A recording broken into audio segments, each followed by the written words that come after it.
Ajanta film society आणि देवगिरी चित्रसाधना यांच्या संयुक्त विद्यमानं नंदुरबार शहरात प्रथमच आयोजित करण्यात आलेल्या नंदग्राम शॉर्ट फिल्म फेस्टिवलला उत्स्फूर्त प्रतिसाद लाभला।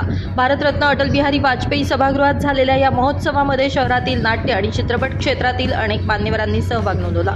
कार्यक्रमाची सुरुवात भारतमाता पूजन आणि दीप प्रज्वलनानं झाली। यावेळी अजिंठा फिल्म सोसायटीचे अध्यक्ष डॉक्टर जयंत शेवतेकर, उपाध्यक्ष अनिल भोरे, डॉक्टर जयेंद्र लेकुरवाळे, देवगिरी चित्रसाधनाचे प्रांत संयोजक किरण सोहळे आणि प्राध्यापक संतोष सोनवणे हे व्यासपीठावर उपस्थित होते। यावेळी मान्यवरांचा यथोचित सत्कारही करण्यात आला। प्रास्ताविकामध्ये किरण सोहळे यांनी फेस्टिवल मागील भूमिका स्पष्ट केली। उद्घाटनपर भाषणामध्ये डॉक्टर शेवतेकर यांनी नंदुरबारच्या समृद्ध सांस्कृतिक वारशावर प्रकाश टाकला।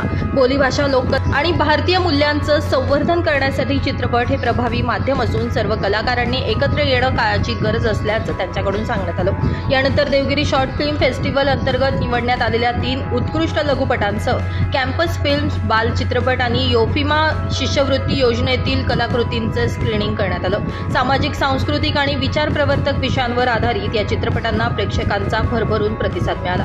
अभिषेक राजपूत यांनी नंदुरबारमधील सक्रिय कलाकारांचा परिचय करून दिला आणि आम्ही सर्वजण चित्रसाधनेच्या उपक्रमात सक्रिय सहभाग घेऊ असा मानोदय त्यांनी व्यक्त केला।